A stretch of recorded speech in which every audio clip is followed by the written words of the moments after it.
Hey, you think I don't know about YouTube? Well, I do. With today's story, you'll laugh, you'll learn, and you'll remember where you come from and recognize where you are going.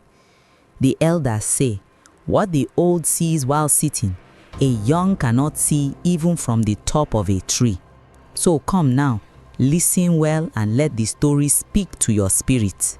In the old trading village of Tamanrasset, where the desert wind carried stories farther than drums, the elders still spoke of the caravan that disappeared between the dunes of the Hogar Mountains and the salt woods of the north.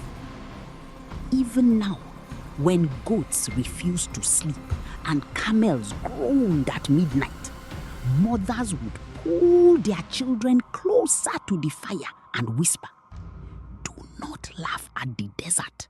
The desert hears everything." And always, before the story began, the oldest among them would spit lightly into the sand and say, "A mouth that boasts on the journey may never taste water again." Then the tale would start. In those days, caravans crossed Algeria like rivers made of men and camels. They carried salt, leather, dates, gold bracelets, saffron, indigo cloth, and sometimes secrets heavier than stone. The Tuareg guides knew the stars better than scholars knew books, and merchants trusted the desert the way fishermen trusted the sea. Carefully, but never completely. Among those traders was a young man named Yacine, son of Murad the saddle maker. Yacine was not born rich, but he carried himself like a man determined to outrun poverty. His father had died repairing saddles for wealthy caravan masters, while his mother sold flatbread beside the market wells. Since childhood, Yacine hated hearing coins counted by other people. He wanted more. Yet, the village loved him, despite his hunger for wealth. He shared tea with lonely elders, repaired broken sandals for children, and fed scraps to stray desert dogs that followed him everywhere. One dog in particular never left his side, a lean, sand-colored creature with one torn ear. Yacine called him Ri, meaning wind.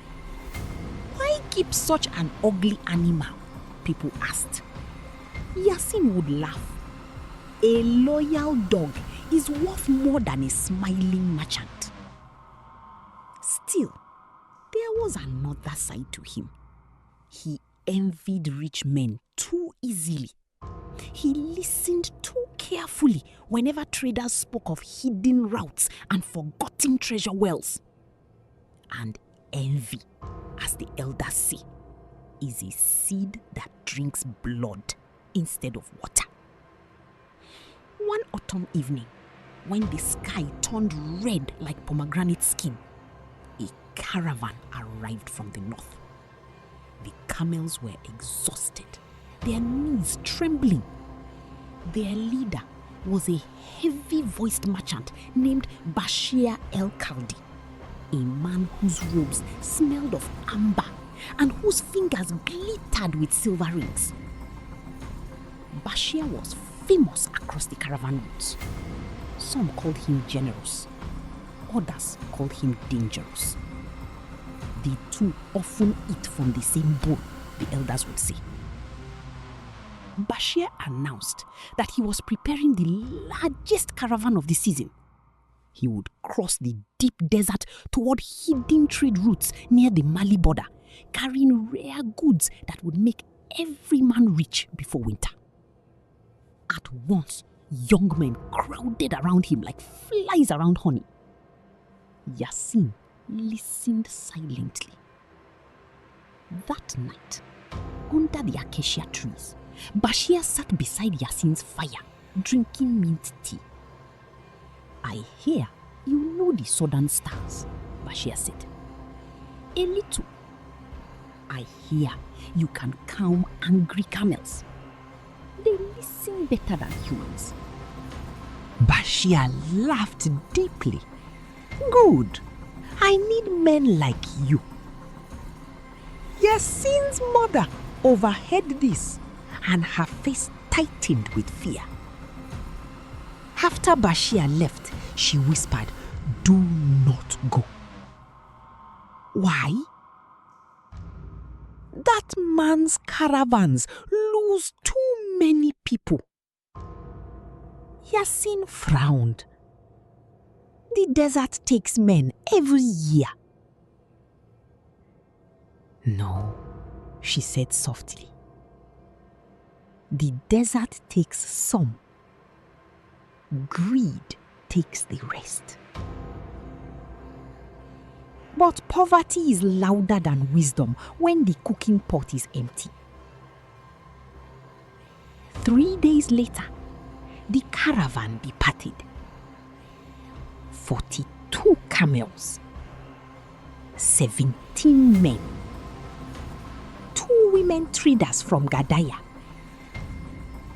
1 old Tuareg guide named Akamok, whose face looked carved from dried wood, and Ri, the torn-eared dog trotting stubbornly behind Yacine's camel. The village drums echoed as they left. Women ululated blessings into the wind. Children ran beside the caravan until the dunes swallowed them whole. For the first days, the journey moved peacefully. At night, the men sang old caravan songs around the fire. The stars are our fathers. The sand is our mother. Walk gently, for both can bury you. Akamuk guided them using stars invisible to ordinary eyes. He rarely spoke, but when he did, everyone listened. The desert is changing, he muttered one night. Bashir scoffed. Sand is sand. Akamuk stared into the darkness. No, even the dunes are running away from something. The men laughed nervously. Only Yacine noticed that Ri had stopped eating. The dog spent hours staring into empty darkness beyond the firelight, growling low in his throat. Then strange things began. On the 6th night, one camel vanished without sound. Its rope remained tied. On the 7th night, sacks of salt were found whipped open, though no thief tracks appeared nearby.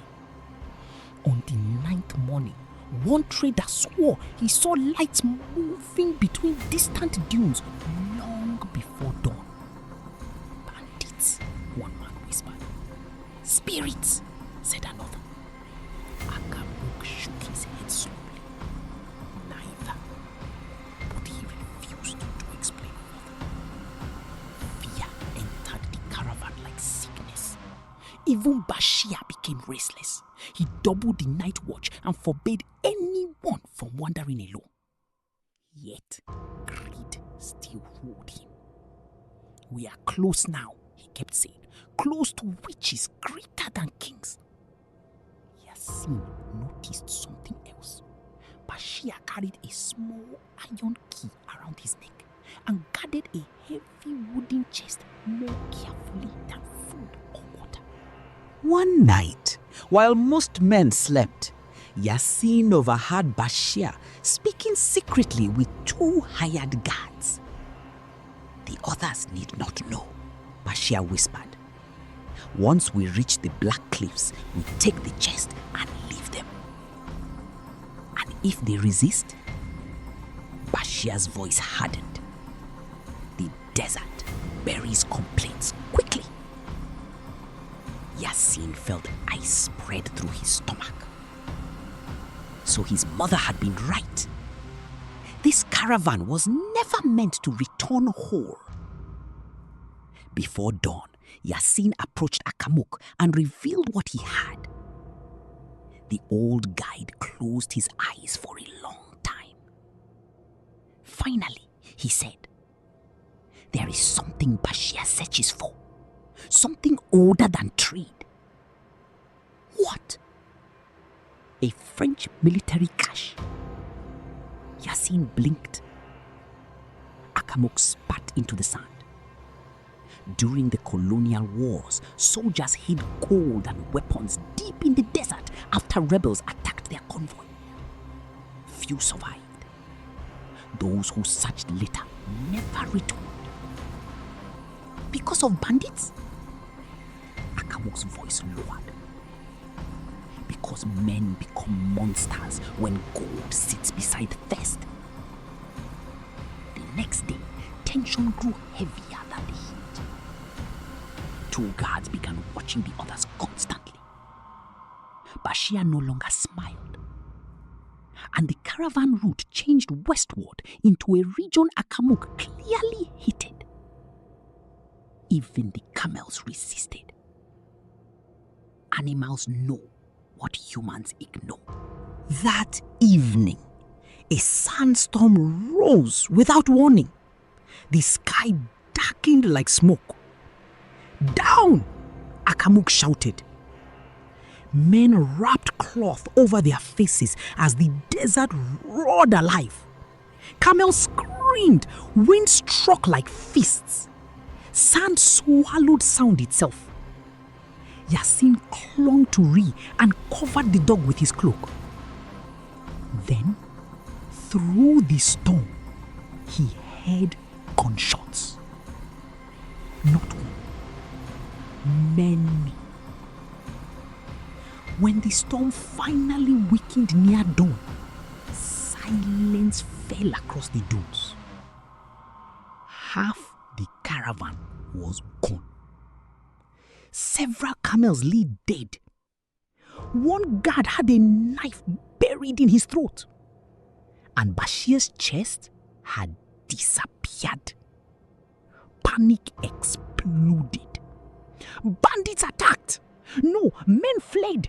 Someone betrayed us. The remaining traders shouted until Akamuk silenced them. Count the water. That command chilled everyone more than the dates. Half the water was missing too. Bashir accused the surviving guards. The guards accused Yacine. The women traders accused Bashir. Fear turned every face into that of a stranger. Then came the terrible discovery. Akamuk climbed a dune and found footprints leading away from camp. Many footprints, but none returning. Only one trail came back. Bare feet dragging through sand. The trail ended beside Bashir's sleeping mat. No one spoke.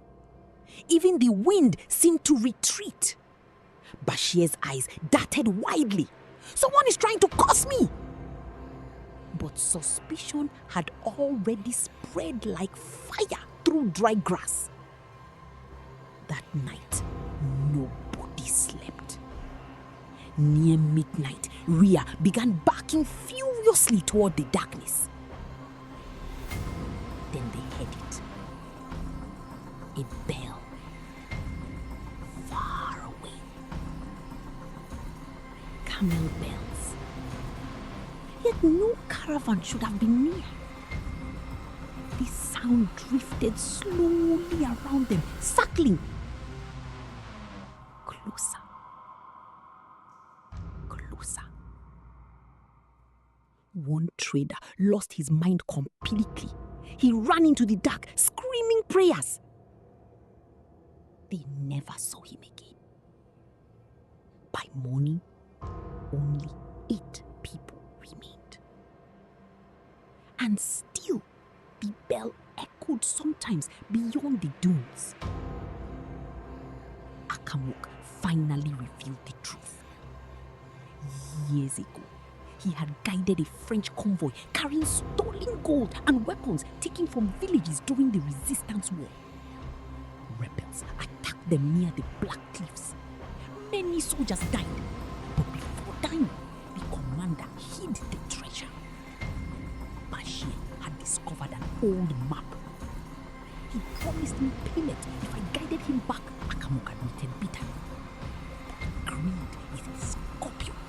It stings even the hand that feeds it. The remaining traders wanted to turn back immediately. But Bashir refused. "We are close," he shouted. "One more day.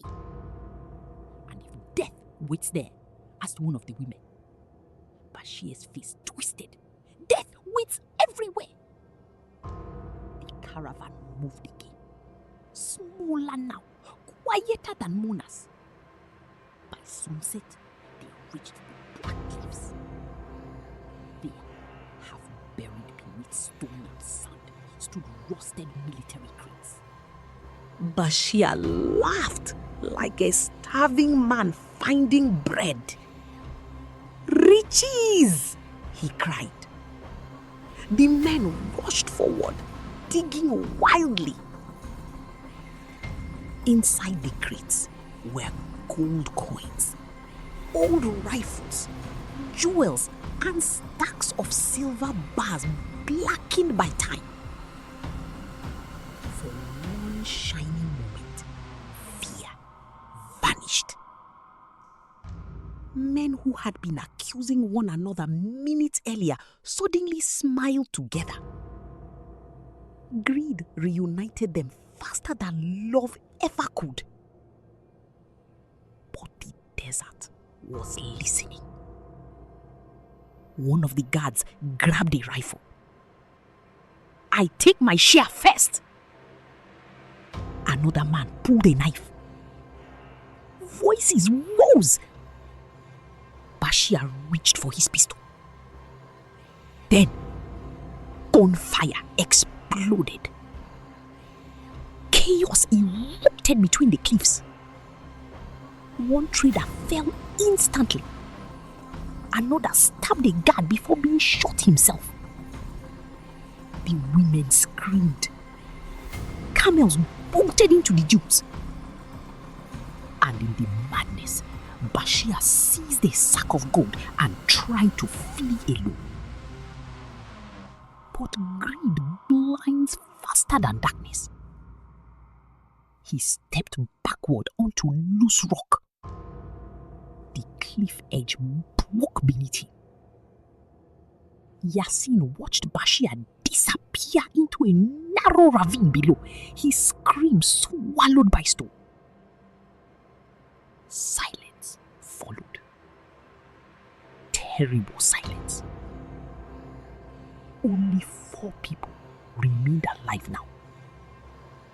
Yacine, Akamauk, one wounded woman trader named Selma, and the youngest guard, barely older than a boy. Night descended cold and merciless. Then the bells returned, closer than ever. Cling, cling, cling. Camels emerged through the darkness, but no riders sat upon them. The animals wandered slowly between the cliffs, carrying torn saddles and broken ropes. Ri whimpered beside Yacine. Selma covered her mouth in horror. Akamuk whispered, "The lost caravan." Around the camels hung scraps of old military cloth, almost buried by time. One animal still carried a human skeleton tied upright against the saddle. The bells continued ringing softly. The guard panicked and fired wildly into the darkness. His bullet struck stone. The ricochet struck him in the neck. He collapsed without another wound. Selma began sobbing prayers. Akamuk closed his eyes. Too much death has gathered here. At dawn, Selma's wound worsened. Before noon, fever took her life. Only Yacine and Akamuk remained. The old guide sat weakly against the rocks. I am too old for this journey, he said. Yacine offered him water. Akamuk smiled faintly. Keep it. One man may still escape. No, we live together. The old man shook his head. Then he told Yacine the final truth. Bashir had secretly murdered missing caravan members during the storm to reduce the number of people sharing the treasure. The guards helped him until greed turned them against one another. The desert did not kill this caravan, Akamuk whispered. Greed did. Before sunset, the old guide died quietly. Now, only Yacine survived. One man, one dog, an endless desert. For 6 days, they wandered northward. Water ran out. Yacine spoke to Ri like a brother to keep madness away. Sometimes he saw mirages of markets and fountains. Sometimes he heard bells again behind the wind. But Ri always barked whenever Yacine wandered toward danger. On the 7th day, a desert fox appeared beside them at dawn. Thin, silent, watching. The fox walked ahead, stopping often as though waiting. Ri followed it. Too exhausted to argue with fate, Yacine followed too. Hours later, beyond a ridge of stone, they found a hidden nomad well. Fresh water. Yacine collapsed weeping into the sand. When he finally looked up, the fox was gone. Even today, old nomads argue whether it was merely an animal or something sent by Allah to guide the last survivor home. Yacine returned to Tamanrasset alone. The villagers gasped when they saw him staggering beside the torn-eared dog. Where are the others? Yacine could not answer. For a long time. When at last he spoke, his voice sounded older than his years. The desert keeps what greed gives it. After that journey, Yacine changed completely. He never chased riches again. He married, raised children, repaired saddles like his father once did, and shared food freely with travelers who crossed the village. Yet every year, on the night the caravan vanished, he climbed the dunes outside the village carrying a lantern. And villagers say that if the wind is quiet enough, you can hear distant camel bells answering him from somewhere deep beyond the black cliffs. Cling, cling, cling. The elders still end the tale the same way beside their fires. A greedy man counts gold. A wise man counts the people who returned with him. Then the fire cracks softly. The goats shuffle closer together. And nobody speaks too loudly. After dark. My dear ones, this is where our story ends for now. But tell me, what did your heart feel as you listened? Share your thoughts in the comment, You know Grandma loves to hear from you. And don't forget, press that subscribe button, like the story, and ring the little bell so that every time I come back here, you will be the first to join me. Until then, may your paths be safe, fruitful, and peaceful. Remember, keep your heart warm, your spirit curious and kind.